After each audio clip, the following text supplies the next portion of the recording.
Boa tarde. Pessoal, primeiro quero dizer que é muito bom ver esse auditório cheio, ver o Cona Fiscal se transformando numa realidade depois das nossas edições online. Então é muito bom estar aqui com vocês, tá?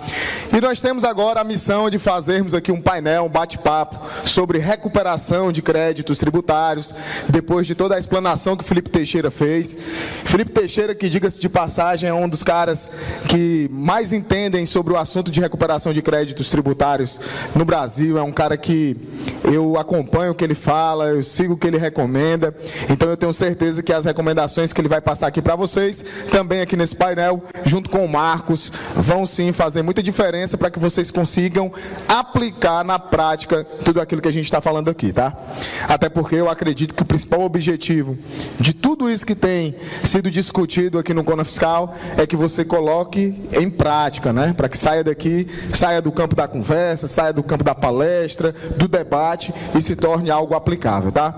Então, eu gostaria de iniciar esse nosso bate-papo com os nossos dois especialistas, Marcos e Felipe Teixeira, perguntando aqui para o Marcos quais são as principais hipóteses de recuperação de crédito para as empresas optantes pelo Simples Nacional e também por que acontece das empresas optantes pelo Simples pagarem tributos a maior. O que faz com que essas empresas paguem tributos indevidos, paguem tributo a maior, se isso é por simplesmente o contador deixar de observar alguma coisa, se é o cliente que faltou com algum controle, porque é bom recuperar tributos, mas talvez melhor do que isso seja não pagar indevidamente, né? Então, Marcos, fica à vontade.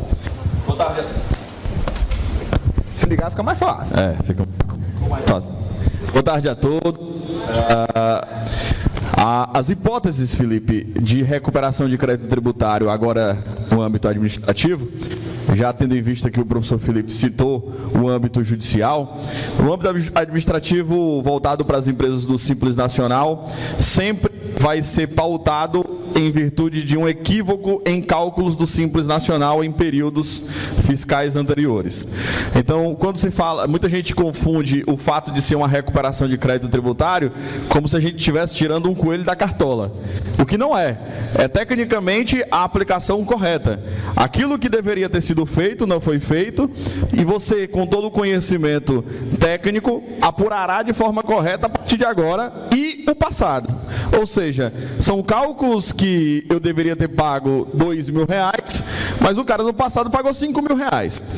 Então, isso no Simples é comum, Marcos? Sim, sim.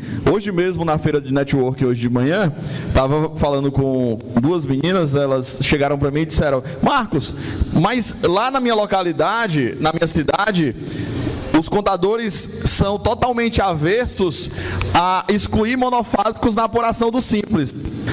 Não existe o que ser avesso. É técnica, é legislação, é norma. Se fosse porque eu não gosto de fazer uma coisa, eu não fizesse em virtude de uma técnica tributária ou norma, eu não ia fazer um monte de coisa, né? Eu não ia fazer nem contabilidade direito, ia fazer do jeito que eu queria. É interessante que tem gente que chega até e pergunta assim, mas eu queria uma fundamentação dizendo que eu posso recuperar. Não, meu amigo, a fundamentação era dizendo que você não era para ter pago. Exatamente. Aí o pessoal espera que a lei venha e diga assim, olha, se você pagou a mais, viu, vou te devolver. Não é bem assim.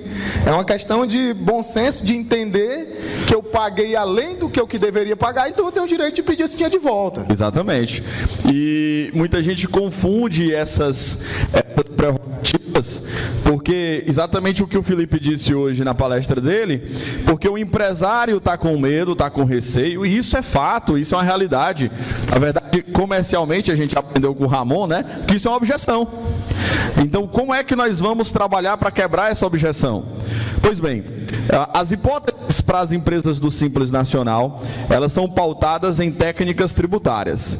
Eu vou tratar 3 delas aqui. A primeira delas é a possibilidade de excluir os monofásicos para PIS e COFINS na apuração do Simples Nacional. Marcos, isso é possível? Sim. A Lei Complementar 123 permite, com suas alterações, e a Resolução 140 do Comitê Gestor. E substituição tributária, que são pouquíssimos os casos, quase nulo, até porque a grande maioria da substituição tributária de PIS e COFINS não pode ser do Simples, e também situações em que você envolve ICMS na substituição tributária. Alguns estados aqui têm substituição tributária diferente do Ceará, a gente passa pelo Brasil todo e escuta muito isso, mas na essência a substituição tributária. Sobretudo o seguinte, a tratativa dessa exclusão no Simples Nacional é sempre voltada para tributação diferenciada. E essa tributação diferenciada não pode ser renúncia fiscal. Porque se for renúncia fiscal, é um benefício. E, por si só, o Simples já se representa como um benefício e a Lei Complementar 123 não permite ter mais de um benefício tributário. Portanto, a gente explica isso em todos os lugares que nós vamos passando e essa lógica, a alíquota zero pode, não pode, a monofásico pode, pode, mas por quê? Porque monofásico não é uma renúncia fiscal. Então, não entenda, não decore o que esteja na 4.3.10 do SPED ou até mesmo na normativa dos monofásicos, mas entenda o que de fato é possível excluir da base. O que de fato é possível excluir da base em virtude de uma lógica pautada por uma normativa, pautado por um processo tributário. Portanto, em resumo, monofásicos, ST para PIS e COFINS, monofásico PIS e COFINS e ICMS substituição tributária. Perfeito, Marcos. É interessante a gente sempre lembrar que, basicamente, um tributo pago indevidamente, ele acontece, de maneira geral, por duas coisas. Ou porque eu ofereci a tributação a algo que não deveria ter sido oferecido, ou porque eu deixei de me apropriar de algum crédito legítimo. Então, basicamente, essas duas coisas fazem com que eu pague o tributo indevidamente. Só que é interessante, Felipe, eu queria que você comentasse que o pessoal tem muito receio de retaliações. O pessoal acha o seguinte, ó: ah, Felipe, mas como é que eu vou pedir dinheiro de volta logo para a Receita Federal, que tem todas as minhas informações, que sabe da minha vida toda, pedir o dinheiro, daqui a pouco tem uma fiscal da Receita Federal aqui na minha porta, me fiscalizando, me cobrando esse tributo, ela me devolve um pedaço, mas vai cobrar outro. Afinal de contas, existe motivo para tanta preocupação no que diz respeito a um tributo que foi legitimamente pago indevidamente? Bom, sobre esse assunto, primeiro queria começar falando dessa objeção, que é o medo do empresário em relação ao pedido de restituição, seja ele na esfera administrativa, voltado para o Simples Nacional principalmente, seja na esfera judicial, que foi o que a gente tratou durante a palestra. O que o empresário precisa ter em mente é o seguinte: estou aqui numa plateia formada na maioria por contadores, muita gente que atua na área fiscal, e sabe que o tributo é algo que compõe o preço do produto, né?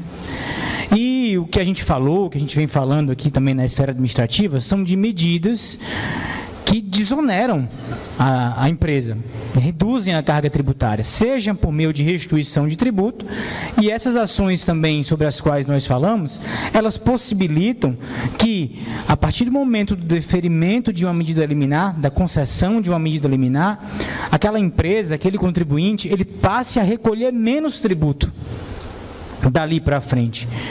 Então, o empresário que é destemido, digamos assim, que não tem essa cultura do medo de retaliação, e que, portanto, se utiliza desses instrumentos de recuperação de crédito, de redução de carga tributária, ele evidentemente vai estar competindo em condições de desigualdade. Porque ele vai reduzir a sua carga tributária e, lógico, que vai conseguir colocar o seu produto na prateleira e oferecer o seu serviço a um preço menor do que o daquele empresário que é medroso e que não quer lançar a mão desses instrumentos jurídicos que são legais, que são pacificados. E aí é evidente, é lógico que a relação ela vai ficar descompensada. Esse argumento que eu sempre utilizo quando eu percebo, e isso é muito clássico, principalmente no empresário mais velho, né? Quando eu percebo isso, eu já começo com esse argumento, para quebrar essa objeção. Olha, você não quer usar, mas o seu concorrente com certeza vai usar, né? Está usando, até porque as informações são públicas, os processos são públicos. Então você chega, olha, está aqui, o teu concorrente tem as ações e tem as liminares. É por isso que o teu produto está mais caro. Como é que você vai formar preço se ele está desonerado na folha de pagamento, está excluindo o ICMS da base de cálculo do PIS e da COFINS, né? Está com a conta de energia elétrica menor? Então, como que você vai concorrer? Não tem como, né? A não ser que você sonegue. Você decidir pagar por sonegação. Isso não acontece aqui no Ceará, não. Aqui no Ceará não tem, mas pode ser que tem em outros estados, né? A gente tem gente aqui do Brasil inteiro, né? Então não acontece no Brasil, ponto, né? Mas, na prática, o que a gente vê, principalmente em se tratando de União Federal, de Receita Federal, é que isso não acontece, né? E vocês, quem tem cliente aqui e que trabalha com esse tipo de produto, que faz recuperação de crédito na esfera judicial, sabe que eu estou falando a verdade. A Receita Federal não tem a cultura, a prática de retaliar quem busca juridicamente restituir, reaver um tributo pago indevidamente ou maior. Essa assertiva talvez não seja verdadeira no caso da restituição do ICMS. Os fiscos estaduais, eles têm sim uma postura mais vingativa, digamos assim, né? Uma pessoalidade maior no trato com o contribuinte. Ah, você está querendo de volta? Pois espera aí que eu vou dar um jeito de você não pegar isso aqui de volta. Vou encontrar aqui algum problema. Mas aí realmente a restituição ela tem que ser mais bem pensada, mais estudada caso a caso. Mas em se tratando de tributo federal, isso é uma lenda, né? Uma lenda urbana, é uma cultura que não tem razão de ser. Acaba virando mais uma desculpa, né, do que realmente uma objeção real, né? Mais uma coisa ilusória, imaginária, um receio, um excesso de, sob a justificativa de um excesso de prudência. Perfeito, mas o excesso de prudência, isso também a gente tem que pensar. Eu sempre digo que a gente também tem que sentir as dores do empresário, né? E as dores do empresário, estavam falando que o que pesa mais do empresário é o coração, né? Não é, é o bolso. E a gente sabe que existe no mercado muitos profissionais que não são sérios. A gente não tem como negar isso. Agora mesmo, o professor Ângelo falou da operação saldo negativo, né? De profissionais que oferecem créditos inexistentes para os contribuintes e muitos contribuintes entram nisso aí de boa fé. Aquilo ali não é recuperação de crédito tributário, aquilo ali é fraude, né? O que nós estamos propondo aqui é uma recuperação verdadeira de crédito tributário, de tributo indevidamente recolhido, no qual existe um levantamento prévio desses créditos, e aí entra realmente a figura do contador, que detém as informações do contribuinte. Aí é o que eu falo, que muitas vezes o contador sai na frente do advogado, porque o contador sempre está ali, né, lado a lado com os dados. O advogado não tem os dados do lado dele, o contador tem, né? E a recuperação de crédito passa pelo levantamento desses dados, desses créditos indevidamente recolhidos, para então se proceder à restituição administrativa ou ajuizamento da devida ação para reaver créditos que foram indevidamente recolhidos pelo contribuinte. Perfeito, Felipe. Aproveitando aqui, Marcos, o gancho que o Felipe deu, uma das coisas que os próprios contadores, eles têm receio, quando a gente fala de recuperação de crédito tributário, é sobre o processo do levantamento desses créditos tributários. Muitos deles já começam dizendo assim, vixe, mas isso vai dar um trabalho muito grande, os últimos 5 anos eu vou ter que refazer essas apurações, eu vou ter que ir atrás de entender do cadastro de produtos, e aí nesse momento é até louvável a gente citar aqui a iniciativa de um parceiro nosso, que é um dos apoiadores do evento, a E-Auditoria, que desenvolveu, inclusive com a nossa participação, com a nossa ajuda, uma ferramenta para a automação desse processo de levantamento de créditos tributários. Inclusive, ela está fazendo aqui o lançamento oficial, digamos assim, no CONA Fiscal, que é o E-Recuperador, cujo objetivo é exatamente aprimorar esse processo de levantamento de créditos. Então, Marcos, eu queria que você citasse para a gente, numa empresa optante pelo Simples, eu queria que você citasse nos dois casos, numa empresa optante pelo Simples e em quem não é optante. Qual é o prazo médio para levantamento desses créditos tributários? Primeiro, eu vou deixar bem claro aqui para vocês que eu sou um apaixonado pelo lucro real, tá? Muita gente que é aluno do PRCT, me veio falando de Simples Nacional, mas a minha essência é lucro real. Mas, Marcos, por que vocês focam tanto no Simples Nacional? Ora, porque 85% das empresas no Brasil são do Simples. E se você pegar o site do Simples e for nas estatísticas, você vai encontrar números que são reais de quantas empresas do Simples em cada segmento existe na sua localidade. Então, isso é muito importante, isso é um ponto importante. Então, em virtude, se você já conseguiu encontrar o seu campo de ação dessas empresas do Simples, você vai começar a fazer a seguinte pergunta quando você for vender. Rapaz, o que eu vou solicitar para o meu possível cliente para que eu consiga levantar esse crédito tributário? Ora, a primeira coisa que eu preciso, ou que você vai precisar, é naturalmente um certificado digital ou uma procuração eletrônica. Mas, Marcos, pedir isso fica muito difícil, o cara às vezes não sabe nem o que é, o cara não sabe nem o que é uma nota, ou imagine um certificado digital. E aí a gente vai criando algumas outras formas, alguns ajustes, para que supra então a necessidade de um certificado ou de uma procuração. A gente vai solicitar, pelo menos para levantar naquele início, os últimos extratos do Simples Nacional. Isso para as empresas do Simples. Então, que últimos extratos? Assim, em suma, seria interessante os últimos 60, para que a gente faça uma análise introdutória e saiba se aquele contribuinte pagou ou não errado. Se ele fez segregação de receita ou se ele não fez segregação de receita. Bom, se ele não fez segregação de receita, ótimo. Você já está com um potencial cliente nas suas mãos. E provavelmente você já vai conseguir levantar aquele crédito. Ainda provável por uma hipótese de valor. Mas, Marcos, eu quero ter a certeza. Bom, para você ter a certeza do valor, você vai precisar dos XMLs das notas fiscais de consumo do eletrônico, para todo o Brasil, com exceção do Ceará e do estado de São Paulo. Ceará e São Paulo são XMLs dos cupons fiscais eletrônicos, que é o módulo fiscal eletrônico. Ah, Marcos, mas a nota fiscal de consumidor eletrônica começou há 3 anos, ou há 2 anos, beleza? E os meses anteriores, o que é que eu faço? Você vai solicitar a venda por itens em uma planilha simples do sistema dele. Mas, Marcos, o cara não tem sistema. Difícil aí de trabalhar, porque se ele não tem sistema, eu não posso fazer por possibilidade, eu não posso fazer por uma proporção, senão recai no que o Felipe disse, fraude, porque você não vai ter os dados na mão.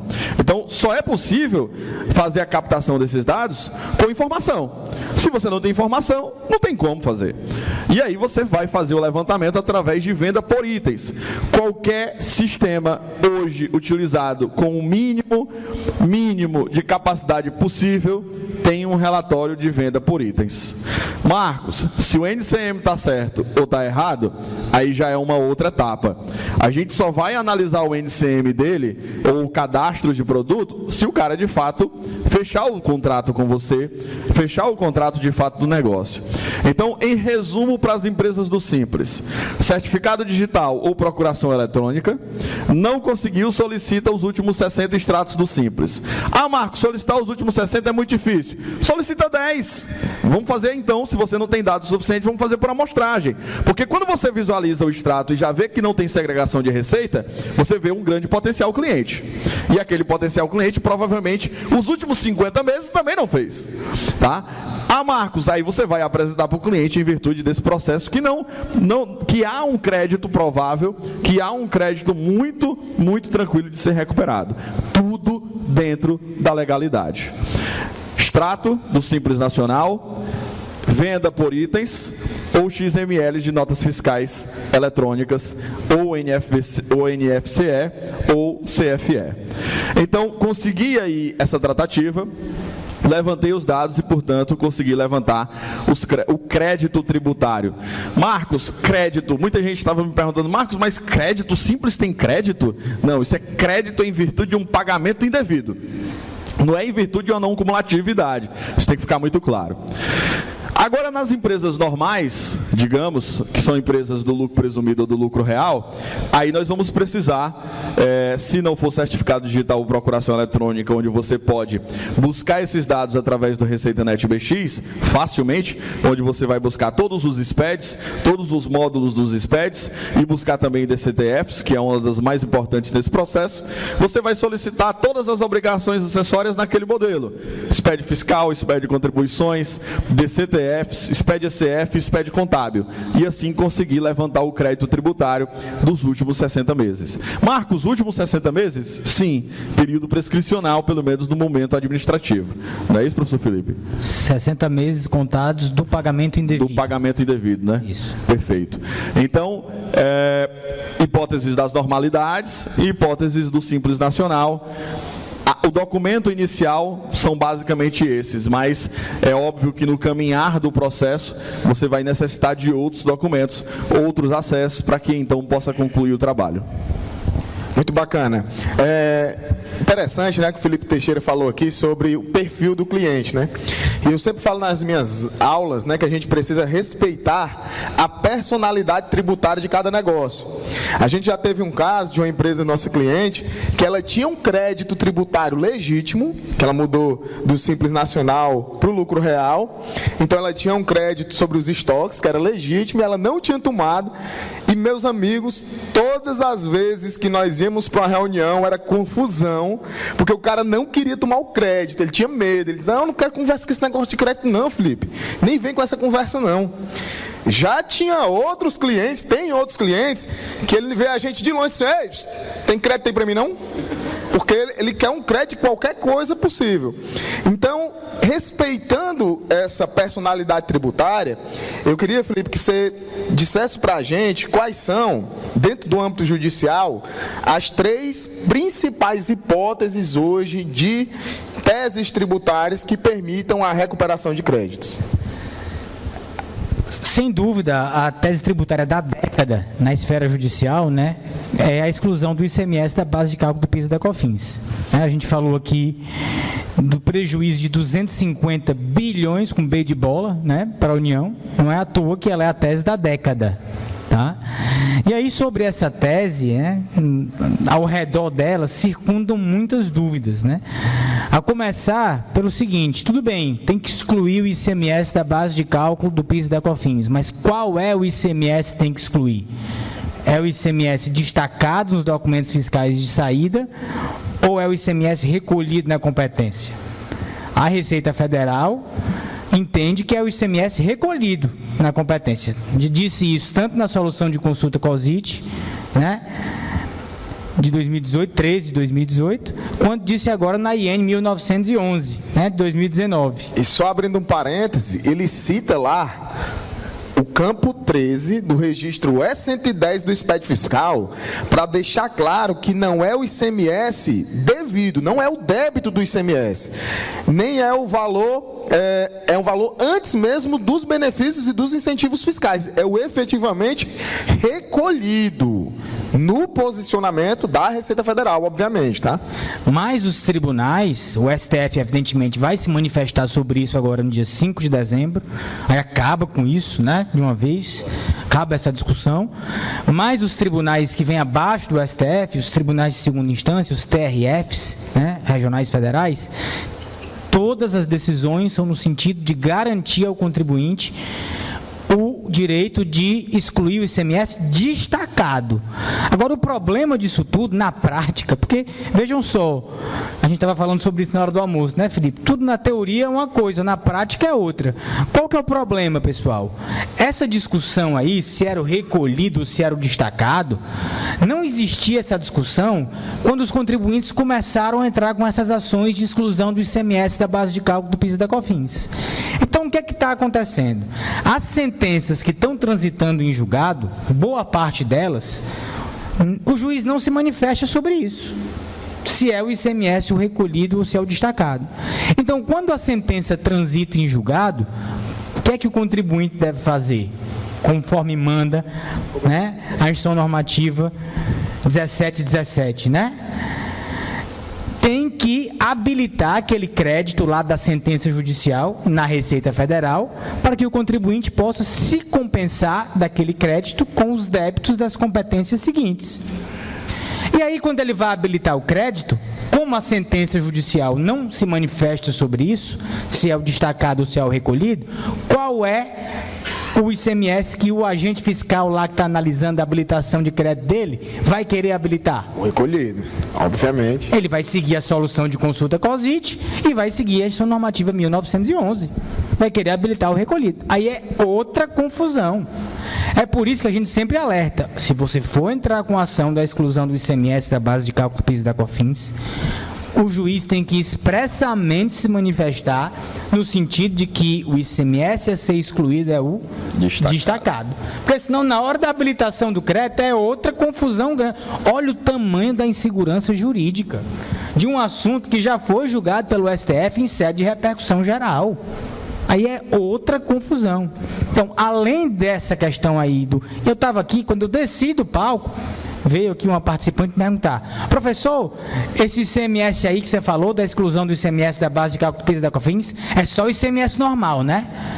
O ST não. Olha aí. Realmente o que o STF julgou, pessoal, foi o ICMS na modalidade normal, operações próprias. Mas os tribunais que vêm abaixo do STF já dizem que o ST também pode ser excluído. Tanto se eu estiver na condição de substituto, quanto se eu estiver na condição de substituído. Mas vejam o tanto de coisa que ainda falta de se discutir sobre esse tema. Ainda vai ter muito pano para manga, né? E aí, além dessa tese, a gente tem a questão das verbas trabalhistas, sobre as quais não devem incidir a contribuição previdenciária patronal, uma tese voltada aí para a folha de pagamento, que é muito boa para a empresa que tem uma folha de pagamento interessante, que tem muito que a gente chama turnover, né? Muita demissão, é uma tese muito boa. A gente teve muita demissão nos últimos 5 anos? Com certeza, né? Então, uma tese aí que tem, e acreditem, quando a gente vai para o mercado, a grande maioria das empresas não se aproveitou ainda dessas teses. Não fez, por medo, por desconhecimento, por vários fatores, mas não fez. Tá? Então, nós temos 2 teses bem pacificadas: exclusão do ICMS da base de cálculo do PIS da COFINS e as verbas indenizatórias, dentro do universo que existem outras, várias obviamente. Outras, né? Jurídica, né? Deixar muito claro, jurídica. Só para vocês terem uma ideia, eu trabalhei um tempo no escritório de advocacia, lá tinha, por exemplo, exclusão da CSLL da base de cálculo do imposto de renda, exclusão do ISS da base de cálculo de PIS da COFINS, majoração de alíquota de COFINS. Então, tem muitas outras possibilidades, né? PIS na base da COFINS, da Mas COFINS, o que eu sempre digo é que para quem está iniciando nesse mercado, né, e quem quer conquistar uma carteira de clientes, o ideal é que você inicie a trabalhar com essas teses, que o Felipe colocou aqui outras, né, tem no STF, tem mais de 200 em discussão só no STF. Mas o ideal é que você realmente consiga começar a trabalhar com essas teses que já estão pacificadas, ou seja, que já foram julgadas pelo STF em repercussão geral ou no STJ em sede de recurso repetitivo de controvérsia.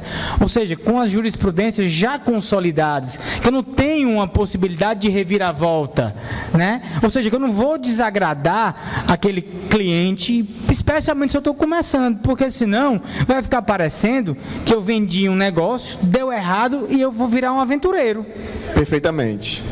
É muito importante isso, porque você não entra no risco, né? Não. Digamos assim, você vai de maneira mais segura, mais prudente, naquilo que já é um direito certo do contribuinte, líquido e certo do contribuinte. Agora, Marcos, existem segmentos específicos em que eu possa explorar a recuperação de crédito tributário? Toda empresa, qualquer que seja um ramo de atividade, ela, obviamente, pode estar pagando tributo indevidamente ou a maior, tá? Toda e qualquer empresa pode. Mesmo aquelas empresas menores, mesmo aquelas empresas que têm poucos empregados, ela pode cometer um erro na sua apuração e, dessa forma, estar pagando tributo indevidamente. Porém, existem ramos de atividade cuja tendência para que ela pague tributo indevidamente em virtude da ausência de alguns controles se torna mais fácil de acontecer. Quais são, então, esses segmentos que comumente pagam tributos indevidamente?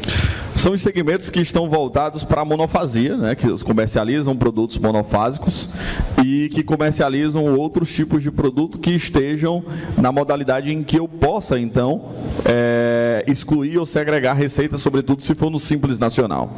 Então, você tem lá farmácias, né, que vende, obviamente, medicamentos, higiene pessoal, tocador. Então, a grande maioria da receita das farmácias são monofásicas e, portanto, elas estão no rol principal aí. Se você quer começar com recuperação de crédito tributário, você vai atrás e vai coletar e vai captar farmácias, tá?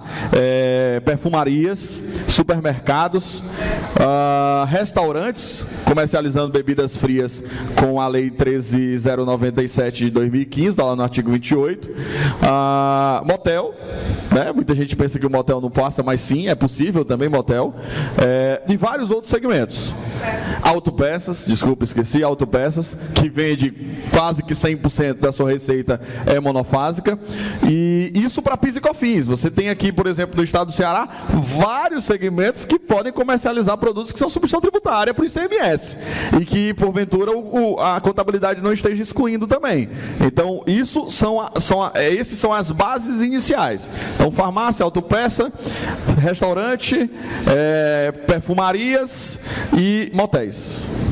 Show de bola. Então, esses segmentos que estão mais envolvidos na monofasia, obviamente, eles precisam de um controle mais rigoroso do seu cadastro de produtos, para que ele possa saber exatamente quais são as receitas que vai haver ou não vai haver a incidência dos tributos, e, obviamente, se existe nas empresas do Simples Nacional uma ausência desses controles, uma ausência da gestão, pode haver a possibilidade, que ela é bem real, a gente sabe isso na prática, de se haver ali um pagamento do tributo indevidamente ou maior. Posso quebrar o protocolo? Pode. Já que você é um dos especialistas, né? Quem é que é estudante? Levanta a mão. Massa. Quem está saindo para entrar no mercado ou quem já entrou no mercado e está a fim de abrir um negócio? Levanta a mão.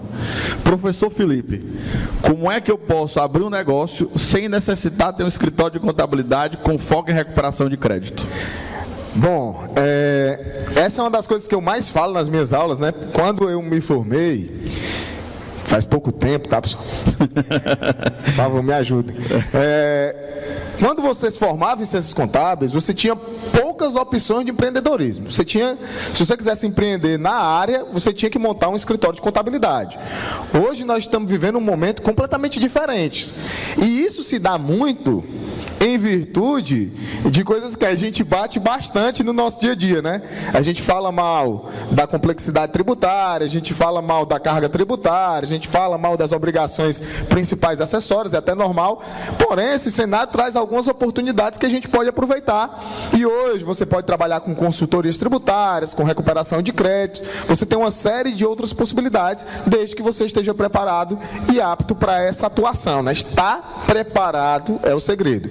Agora, eu queria te fazer uma pergunta, Felipe, que é o seguinte: é muito comum, nós lançamos o curso de recuperação de créditos e aí lá tem contadores e tem advogados, né?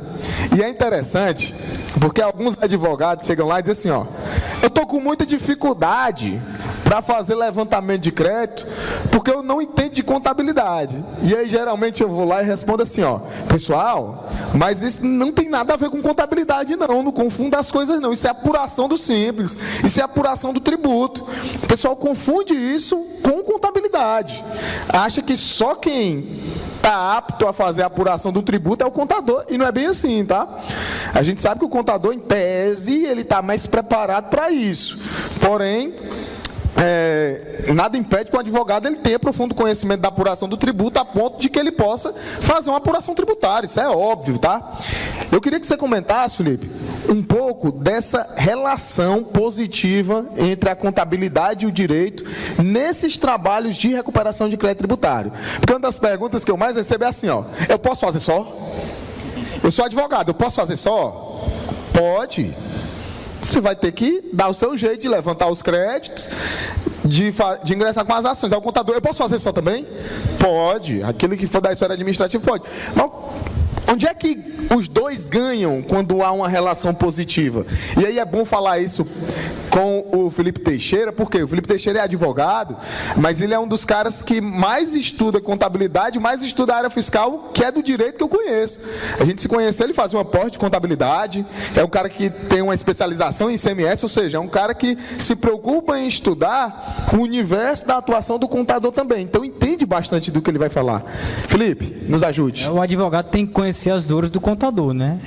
Um país onde se gasta 2.600 horas por ano para apurar tributo, o que acontece em relação ao advogado é que na faculdade de Direito, o advogado ele geralmente tem uma disciplina de Direito Tributário, no máximo duas, né? Alguém aí se identifica da contabilidade? Mas aí o contador, ele realmente tem mais essa aptidão para fazer a apuração, né? Até pela formação, né? Às vezes pelos estágios que faz, trabalha em escritório de contabilidade, tem mais aquela prática. O advogado não. E assim, quem quer se dizer tributarista, não há como dissociar o direito tributário da contabilidade. E aí, realmente, da contabilidade em todos os seus aspectos. Você tem que saber um pouquinho ali. Eu, por exemplo, sei muito pouco social, né? Não vou mentir. Não vou dizer para vocês que sei, porque sei muito pouco. Mas acaba que eu tenho que saber, por exemplo, o que é relacionado à recuperação de crédito voltado para a folha de pagamento. Então, temos que saber o que é a contribuição previdenciária, qual é a alíquota, o que é o RAT, o que é um FAP, o que é uma contribuição de terceiros. Então, isso aí, o advogado que é da área tributária, eu tenho que saber. Então, aí conheci o Felipe Guerra foi meu professor, né? Fala isso, não, pessoal, vai pensar que eu sou velho. Pois é. Eu te entrego já a tua idade, viu?